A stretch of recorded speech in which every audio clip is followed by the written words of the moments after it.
Bonjour, je suis le Dr Madani, merci de me retrouver sur mon canal Aloha Santé. Aujourd'hui, nous allons parler du rôle du calcium dans notre santé osseuse.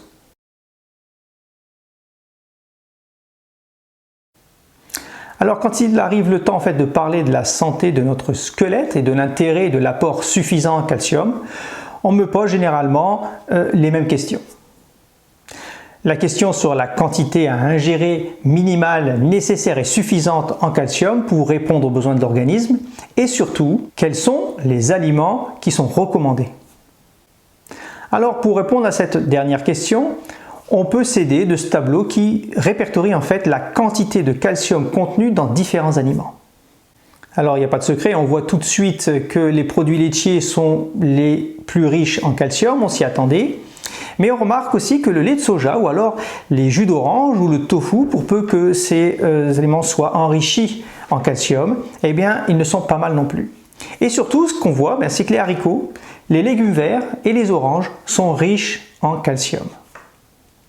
Alors, voilà ce qu'il en est des aliments riches en calcium. Malheureusement, les scientifiques ont montré que le lait et les produits laitiers, première source de calcium, semblent augmenter les risques de fracture du col chez la femme.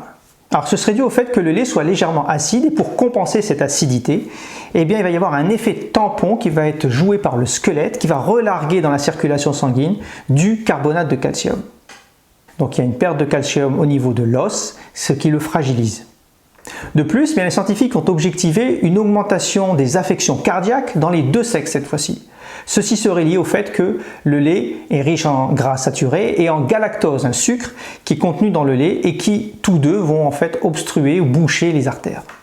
Alors en ce qui concerne le supplément en calcium, la bonne chose c'est que le supplément en calcium semble faire chuter la tension artérielle.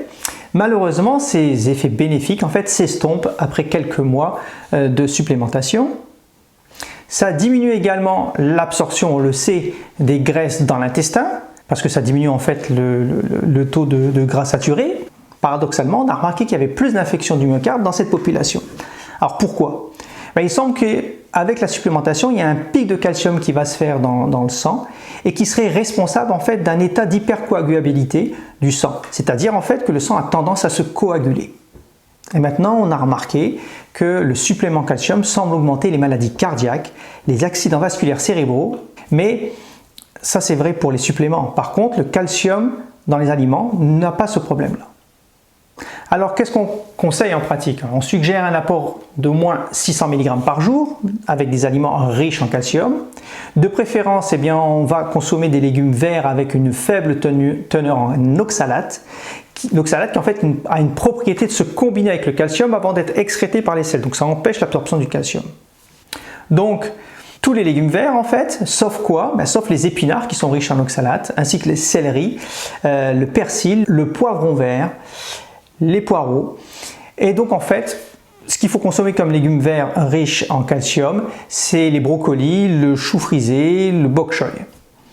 Voilà, j'espère que cette vidéo vous sera utile. Et puis moi je vous dis à très bientôt. Bye bye.